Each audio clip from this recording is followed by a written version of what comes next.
في الفترة الأخيرة انتشر في مواقع التواصل الاجتماعي فيديو صغير أو إعلان دعائي لفيلم هينزل السنة الجاية، وبتدور أحداث الفيلم عن خروج قوم يأجوج ومأجوج ونهاية العالم. والفيلم بيحمل اسم جوج أند مأجوج، والفيلم هيكون من ضمن سلسلة ريتيرن اوف ذا كينج، واللي هيكون مقرر عرضه في بداية سنة 2025. الفيلم هيكون من إنتاج شركة لون ليون، ودي شركة متخصصة في تنفيذ الأفلام بالذكاء الاصطناعي. وبالفعل نجح الإعلان التشويقي الصغير اللي عملوه في لفت الانتباه لقصة الفيلم، واللي بتدور أحداثها حوالين خروج قوم يأجوج ومأجوج في آخر الزمان، وأكلهم كل ما هو على وجه الأرض من زرع ومية وحتى أكل البشر. والشركة استخدمت الذكاء الاصطناعي لخرق صورة أو تصور لهيئة قوم يأجوج ومأجوج وسط دمار العالم وخروجهم من مخابئهم وتدمير كوكب الأرض وسط نزوح الملايين من البشر. وظهر في الإعلان نتائج مرعبة لشكل قوم يأجوج ومأجوج وهيمنتهم على كوكب الأرض واستهلاك الموارد الطبيعية اللي فيها، لحد ما هيظهر في نهاية الإعلان مشهد للمهدي المنتظر، واللي بدوره هينقذ المتبقي من البشر. اللي اتفرج على الإعلان هيشوف مدى التطور الرهيب والمخيف للذكاء الاصطناعي، وإزاي قدر الذكاء الاصطناعي يعمل صورة مخيفة ومرعبة للي هيحصل في كوكبنا جراء خروج قوم يأجوج ومأجوج. وكعادة أي عمل هيناقش موضوع ديني بتتبين فيه الآراء ما بين مع أو ضد، وبما إننا جبنا سيرة قوم يأجوج ومأجوج يبقى لازم نفهم القصة من الأول. وهنا عشان نعرف الحكاية يبقى نرجع للبداية. السلام عليكم، معاكم أحمد جابر وأهلا بيكم في قناتي حكاية مريبة. وأتمنى لو المحتوى عجبك إنك تعمل لايك للفيديو وتشترك في القناة، واشتراكك بيكون أكبر داعم ليا. ويلا بينا نبتدي قصتنا.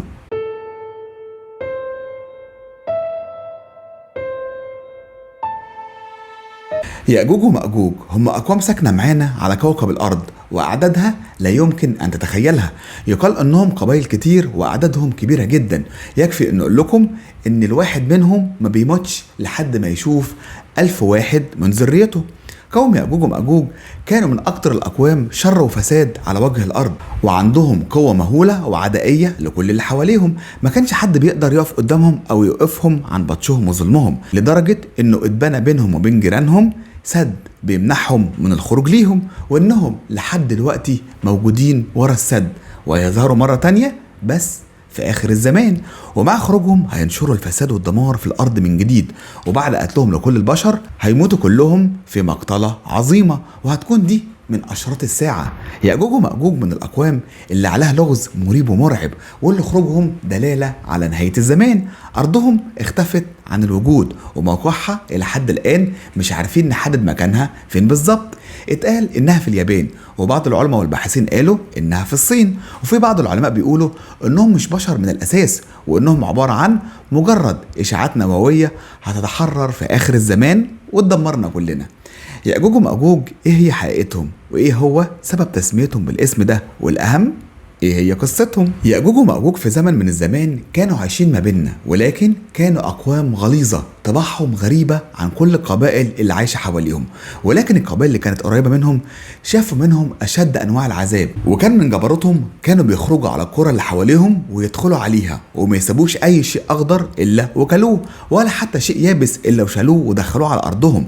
ووحشتهم وصلت الى انهم لو ما لقوش اي حاجة ياكلوها كانوا بياكلوا اهالي القبيلة ذات نفسها. من الاخر كانوا زي الوحوش، واللي كان بيقع في طريقهم كانوا بياخدوا منه كل شيء من اكل وشرب ومسكن وملبس، ولو ما لقوش معاه اي حاجة كانوا بياكلوه. في الفترة دي من الزمان كان في ملك عظيم اسمه الاسكندر ذو القرنين. الاسكندر ساعتها كان انتهى من فتوحاته في البلاد اللي في الغرب، وكان متوجه ساعتها لبلاد الشرق عشان يكمل مسيرة فتوحاته، لحد ما وصل لمنطقة زي الصحراء، منطقة مكشوفة لا فيها شجر ولا حتى مرتفعات تحجب ضوء الشمس. وصل ذو القرنين في رحلته لحد ما قابل قوم او قبائل بتعيش بين جبلين او سدين. اول ما القبائل دي شافته بسرعه جريوا عليه واستنجدوا بيه، وطلبوا منه انه يساعدهم ويحميهم من قبائل يأجوج ومأجوج اللي مش سايبينهم في حالهم وده شملوهم على الاخر. وقالوا له في المقابل انهم هيدفعوا له فلوس كتير جدا نظير عمله. ولما الملك كان بيسمعهم عشان يفهم قصتهم، لانه للاسف ما كانش فاهم لغتهم، بس قدر في الاخر يفهم ان في شيء خطير بيحصل لهم، وان في اقوام تانية بتهدد حياتهم. ساعتها قرر الملك انه هيساعدهم وقال لهم انا مش عايز منكم اي مال، انا بس هحتاجكم معايا كعمال تساعدوني في بناء السد. درس ذو القرنين الموقف كويس لحد ما توصل انه هيبني سد بوسيله هندسيه هي الاولى من نوعها في زمانهم. اول شيء امرهم انهم يجمعوا كل قطع الحديد اللي موجوده، وبعدها حطها في فتحه هو عملها في الجبل، عمقها وارتفاعها كان بيساوي ارتفاع الركام ما بين قمتين الجبلين. وبعدها ولع النار على الحديد اللي في الفتحه لحد ما ذاب. وبعدها تاني امرهم يجمعوا كل النحاس اللي موجود وولع فيه لحد ما هو كمان داب. وبعدها صب النحاس المذاب على الحديد المذاب عشان يقوى اكتر ويشتد صلابته. وبكده ذو القرنين كمل بنائه وقفل كل الطرق على اقوام يأجوج ومأجوج. وبعد ما انتهى ذو القرنين من بناء السد الجبار حمد ربنا على نعمته وعلمه ورد الفضل والتوفيق في اللي عمله لرب العالمين. قوم يأجوج ومأجوج منذ بنى السد لحد الوقت اللي احنا فيه ده كل شغلتهم انهم يقوموا يحفروا في جسم السد، وفي نهاية اليوم يرجعوا يرتاحوا ويناموا. ولما بيرجعوا تاني يوم عشان يكملوا شغلهم يتفاجئوا ان كل اللي حفروه في السد اتقفل ورجع السد زي ما كان. متخيلين انهم كل يوم بيصحوا يروحوا يحفروا في السد ويرجعوا يناموا، ويرجعوا تاني يوم للسد يلاقوا السد اتقفل زي الاول، لحد ما هيجي اليوم الموعود واللي لا يعلمه الا الله. والله يكون في عون البشر اللي هيحضروا اليوم ده. وفي اليوم الموعود قوم يأجوج ومأجوج بيحفروا كعادتهم، وبعد ما ينتهوا من نبط الحفر هيجي اميرهم ويقول لهم سيبوا الحفر وباذن الله هنكمل حفرنا بكره. ويروحوا زي كل يوم، بس تاني يوم لما يرجعوا للسد عشان يكملوا الحفر يتفاجئوا ان حفرهم زي ما سابوه قبلها بيوم، وان الحفر لسه موجود وما اتقفلش زي كل مره. وبسرعه يكملوا في حفرهم لحد ما اخيرا يعملوا فجوه في السد يقدروا يخرجوا منها. وبسرعه يخرج اقوام يأجوج ومأجوج ويتحقق شرط من أهم شروط علامات الساعة الكبرى. وزي ما قال رسول الله صلى الله عليه وسلم لن تقوم الساعة حتى يكون قبلها 10 آيات: طلوع الشمس من مغربها، وخروج الدابة، وخروج يأجوج ومأجوج. يعني يأجوج ومأجوج من شروط الساعة. هيخرجوا أقوام يأجوج ومأجوج ومش هيسيبوا أخضر إلا وياكلوه. وأخضر هنا يا مريم وبين قوسين مريم دي بنتي، عشان بس هي بتتفرج عليا وسنها صغير شوية ومش هتفهم يعني إيه أخضر.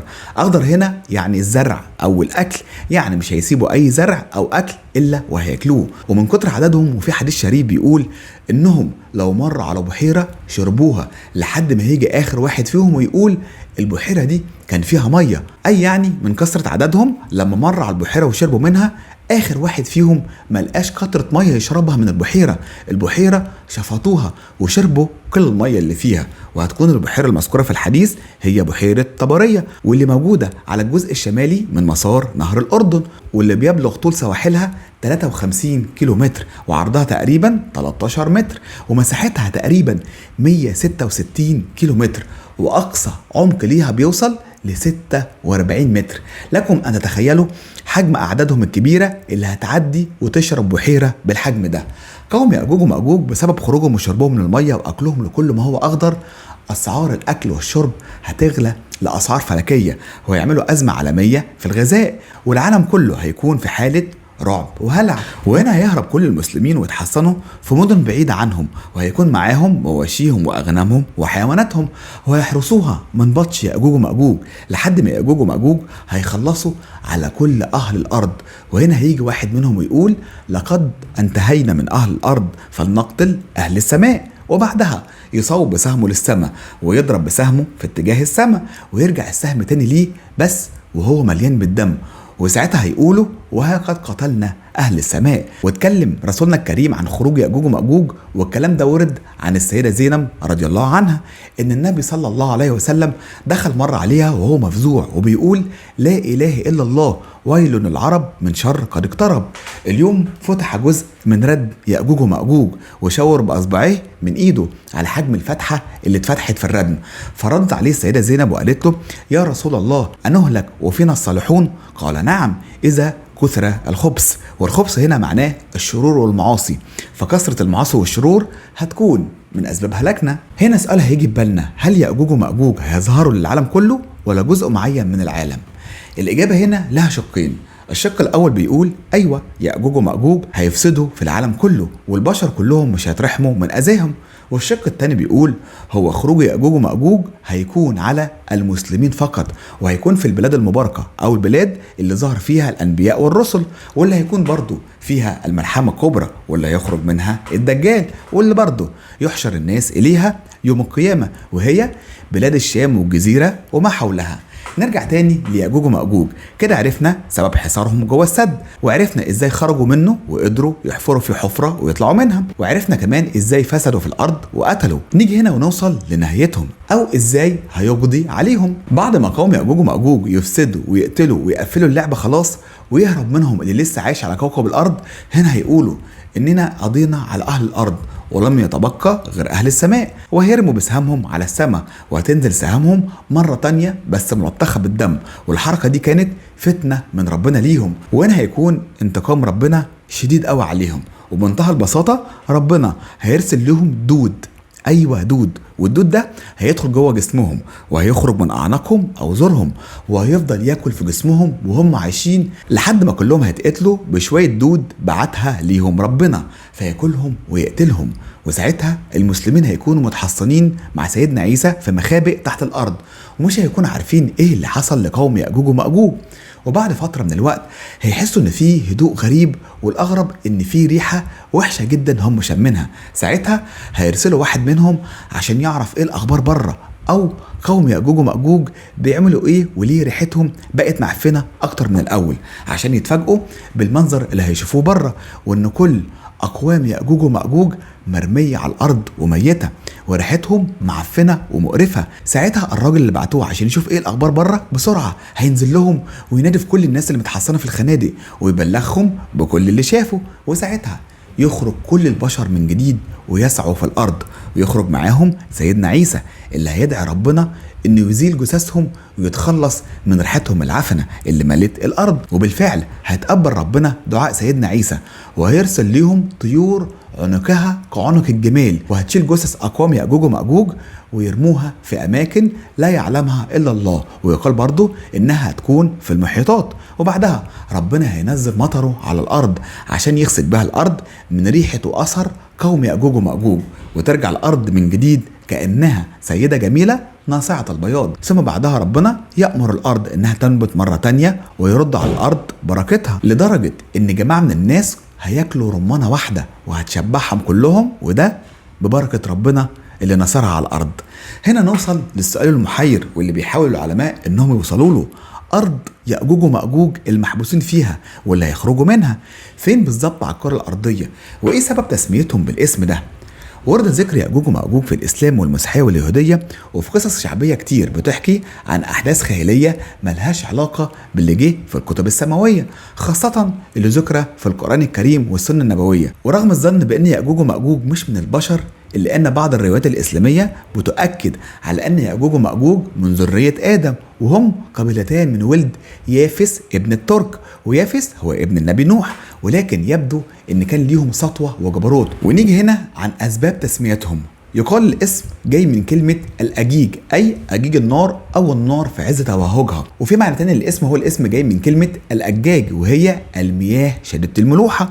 اتقال برضو إن اسم يأجوج ومأجوج مشتقة من اللغة العبرية، وكلمة ماجوج لو خدنا منها كلمة ما يعني أو من بلاد، وبكده تصبح العبارة جوج من بلاد جوج. وفي اقاويل كتير عن الاسم ومعناه وسبب التسميه، بس خلينا نكتفي باللي قلناه عن الاسم ومعناه، بس هناخد السبب الاخير لانه هيكمل معنا شويه. يقال ان التسميه مشتقه من عباره صينيه وتعني قارة شعب الخيل، وهم شعوب مجاورة للصين وبالتحديد في الشمال الغربي للصين. والنظرية دي بتقربنا للمكان اللي بيتوقعوا وجود مكان سد يأجوج ومأجوج فيه، وهي جمهورية كيرغستان المجاورة للصين من جهة الغرب، والمنطقة مشهورة بالخيول، وده بيقربنا أكتر لاسم يأجوج ومأجوج في اللغة الصينية واللي بتعني قارة شعب الخيل. وكان في حديث عن الرسول قال: إنكم تقولون لا عدو، وأنكم لا تزالوا تقاتلون حتى يأتي يأجوج ومأجوج عراض الوجه صغار العيون صهب الشغاف أي شعرهم أسود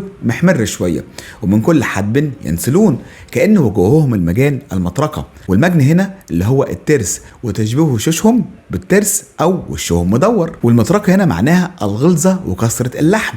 واللي قدامكم صورة لشابة في ملابس شعبية قرغيزية، ولو ركزنا في الصورة وعلى الوش هتلاقيها وشها عريض وعينيها صغيرة. ولو قارنا كمان بالتسمية الصينية قارة شعب الخيل، هنلاقي ان الخيل موجودة كتير جدا في اسيا الوسطى وبالتحديد في قرغيزستان، وده شيء ممكن يقربنا لنظرية ان مكان يأجوج ومأجوج في المنطقة دي. وفي رحلة اسكندر ذو القرنين واللي بنى فيها السد، يقال ان المنطقة اللي ذو القرنين سلكها وهو رايح الى المشرق عدى على منطقة بتقع غربي قرغيزستان وشرق اوزبكستان، في منطقة جبلية على الحدود الفاصلة بين البلدين في اسيا الوسطى، وهناك بتسكن الشعوب التركية من الأوزبك والكازاخ أو القزاق والقريج. إيه الأسامي دي؟ والقرغيز والتركمان والإيجور في غرب الصين، وبيمتد تواجدهم إلى يا لهو على الأسماء. وبيمتد تواجدهم إلى أذربيجان وشمال غرب إيران عند المقاطعة التركية الأزرية. أما ردم أو سد ذي القرنين بيقع في منطقة بتفصل بين الشعبين القرغيزي والأوزبكي، في منطقة هي أقرب من شمال غرب الصين، حيث يعتقدوا وجود السد هناك أو الردم زي ما هو موضح في الصورة اللي ظاهرة قدامكم. وفي طبعا رحلة سلم الترجمان اللي قام بيها في عصر الخليفة العباسي الواثق بالله، بعد ما شاف في المنام حلم إن السد اللي بناه ذو القرنين اتفتح وهيخرج منه أقوام يأجوج ومأجوج، وساعتها أمر سلم الترجمان إنه يوصل للسد عشان يطمنه. واللي فعلا بدأ سلم الترجمان رحلته لشمال آسيا عشان يبحث عن مكان سد يأجوج ومأجوج. وقال لإدريسي في كتابه نزهة المشتاق في اختراق الآفاق، واللي وثق فيه رحلة سلم الترجمان اللي وصل بيها للسد، ورجع طمن الخليفة إن السد بخير ومفيش أي ضرر فيه. ورحلة سلم الترجمان عايزة حلقة لوحدها عشان نحكيها، لكن في الآخر وعلى حسب الكلام اللي قلناه ده مش معناه إن شعوب آسيا الوسطى هم من نسل يأجوج ومأجوج، بالطبع لأ، لأن ذو القرنين قدر يبني سد من حديد ونحاس، قدر يقفل مكان خروج يأجوج ومأجوج وحجزهم ورا السد عشان ما يقدروش يخرجوا منه. وبهنا حاولت أنقل لكم موجز بسيط ومختزل حوالين قومي يأجوج ومأجوج وسبب بناء السد والأرض اللي ظهروا فيها وإزاي هيفسدوا في الأرض وإزاي ماتوا، في ملخص سريع جدا لأحداث هتظهر في نهاية الزمان. يأجوج ومأجوج اتقال عنهم قصص وحكايات وروايات كتير جدا، فين الصح وفين الغلط الله أعلم، لكن المؤكد إنهم هيظهروا في آخر الزمان وقبل نهاية العالم بحاجات بسيطة. وهنا هيظهر قدامكم فيديو عن تناسخ الأرواح، عن طفل عايش بذكريات طيار في الحرب العالمية الثانية، قدر يحدد موته وحياته وهو كبير رغم إنه في الواقع طفل صغير. قصة عن أحداث حقيقية موثقة في فيديوهات وصور من أهل الطفل نفسه في أكتر من برنامج تلفزيوني. حلقة ما تخليهاش تفوتك، وأتمنى لو الفيديو عجبك إنك تعمل لايك واشتراك في القناة. وفي النهاية انتظرونا في قصة جديدة وحكاية مريبة، وكان معاكم أحمد جابر. حلقة كلماتها رخمة جدا.